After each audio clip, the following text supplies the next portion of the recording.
All right, let me begin. The COVID-19 relief package passed by the House today is not the package that you wanted. It's much larger. On balance, however, do you think it's good for Maine? There are parts of the package that are clearly good for Maine.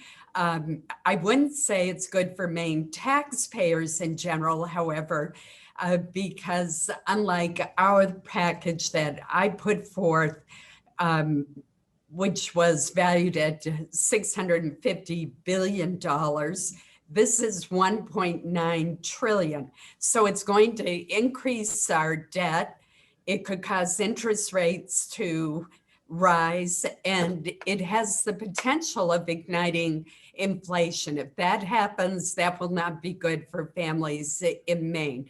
But there are many provisions of it that I support. I support direct checks. I support the aid for vaccinations and for testing. I support the additional funding for the PPP program to help our small businesses. I support additional help for schools, although there's so much money for schools in here that it won't be spent till the year 2028. So that's not exactly COVID related, but so there are some good provisions in here. And there are also provisions that have absolutely nothing to do with the pandemic. Now, this was passed through budget reconciliation, which means it only needs 50 votes plus one from the Democratic Party, which is in charge right now. 4 years ago, President Trump's tax plan passed this same way. Similar price tags on them. They're different things, but similar price tags. The Washington Post, for example, did a comparison yesterday showing that the 2017 tax plan, most of the benefits accrued to the wealthiest Americans. They show that through this, the benefits go to low and middle income Americans. Does that perhaps offset? Is it maybe their turn to get the benefits from this? Well, first of all, there was a big difference in the way the tax bill was passed and the way that this bill was passed. And that is the tax bill went through the normal legislative process. It went through committee, it had hearings, it had a markup, it had an opportunity for amendments at that level before reconciliation was applied to the bill. I still don't like the reconciliation process. In this case, all of the bills that were compiled together for the COVID relief package bypassed the normal committee process. So Republicans essentially were shut completely out of the process, and I don't think that produces good legislation.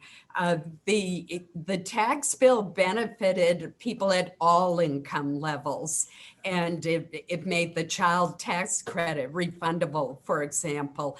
This bill, because of work that some of us did better target the stimulus checks to lower and middle income families, but that was not what originally passed the House last December, nor what the president originally proposed. Under the original proposal, families with income as high as $300,000 would be able to get a partial stimulus check. So I'm glad through our efforts and others that has been changed. There were amendments offered over the weekend, some of them with no apparent connection to COVID relief. For example, the amendment that was offered by Senator Tuberville of Alabama was to say that that schools that allow transgender girls to play sports would lose some of their federal funding. It surprised a lot of people when you voted for that. Why did you? This is a very complex issue. I have been a strong supporter my entire time in the Senate of LGBTQ rights. I led the fight to repeal Don't Ask, Don't Tell, for example, which would not have become law when it did without my leadership. And I have supported the rights of transgender individuals to serve in the military as long as they meet the requirements. So I have been a leader on this issue. I think the issue of having transgender athletes who are biologically male play in girls and women's sports is a very difficult one. It raises competitive issues, and I think it needs a lot more study. I'm a very strong supporter of Title IX, which passed about 50 years ago. When I was going to high school, there were virtually no girls' sports, certainly not competitive sports with other schools. So we've come a long, long ways. And I don't want to set back girls' sports by making them have unfair competition. And I think this is something we need to figure out. Why try to attach it to this particular legislation? It shouldn't have been, but I can't tell you how many issues were brought up and included in the COVID bill that had nothing to do with the pandemic. And that was one of the problems with the bill. I agree that this issue should be considered separately, but so should the money for cybersecurity, for example, or some of the tax changes on student loans, for example. The minimum wage is another example. They do not have anything directly to do with the pandemic, and they should be considered as separate bills.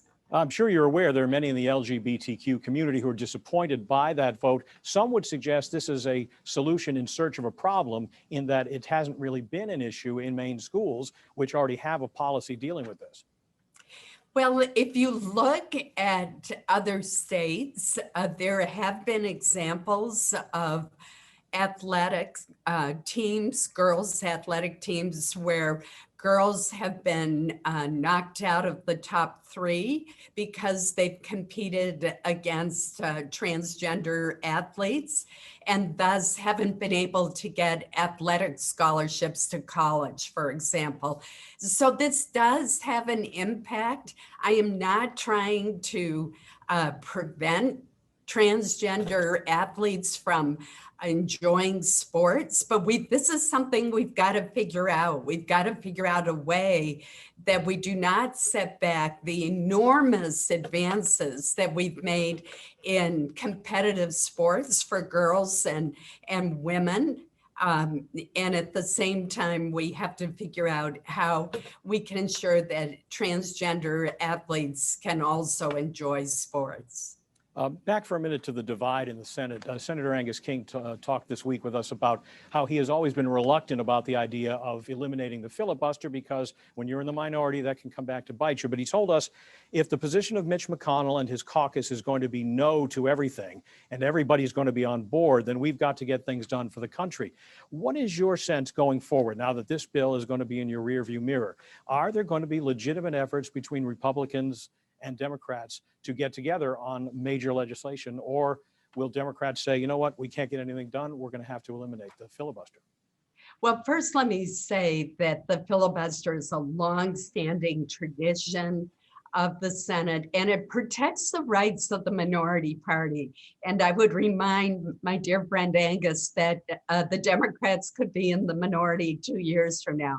Who knows? And they will wish that they had not done away with the filibuster if that happens. That I can assure you.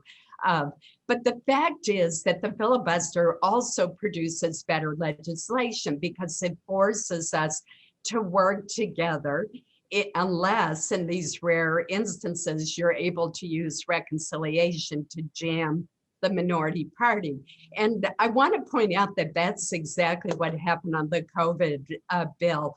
I gathered 10 senators on the Republican side of the aisle, and I chose 10 for a reason, because added with the 50 Democrats, that's enough to overcome a filibuster. And so even if 40 Republicans opposed it, we could get something through. We went to the White House. We had a great meeting with President Biden. It was a 2-hour meeting. We presented our first offer, our willingness to negotiate. And the very next day, the Democratic leader, Chuck Schumer, moves for reconciliation to shut us out and to shut down those negotiations. So it takes two to negotiate, but let me give you a good example of a bill that I think we could negotiate an agreement on, and that is the minimum wage. Both Angus and I voted against the $15 minimum wage proposal that Bernie Sanders attached to the COVID bill. And I, for one, have co-sponsored a bill to bring the federal minimum wage up from $7.25, which is far too low and leaves people in way below the poverty level, even if they're working 40 hours a week, and to move it up in stages to $10. I could go to $11 for that matter. I probably shouldn't negotiate on television, but my point is, why not bring up minimum wage, see if we can negotiate a compromise on it that's way more than $7.25, but less than 15. And states can still set their own, but for a federal floor, and see if we can get it done. I believe we can without resorting to a filibuster, or that we could override a filibuster. And there are other issues that perhaps that will work on, maybe infrastructure package. Infrastructure was going to be the other one that I mentioned. There's widespread bipartisan support for an infrastructure package. And when we think of infrastructure, we need to think not just of roads, bridges, seaports, and airports, vital though they are. We also need to think of broadband and access to the internet, because there's one of the lessons of the pandemic.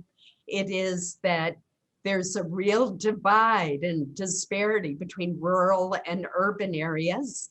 And we want to make sure that we have connectivity for every area of the state of Maine and for all of rural America.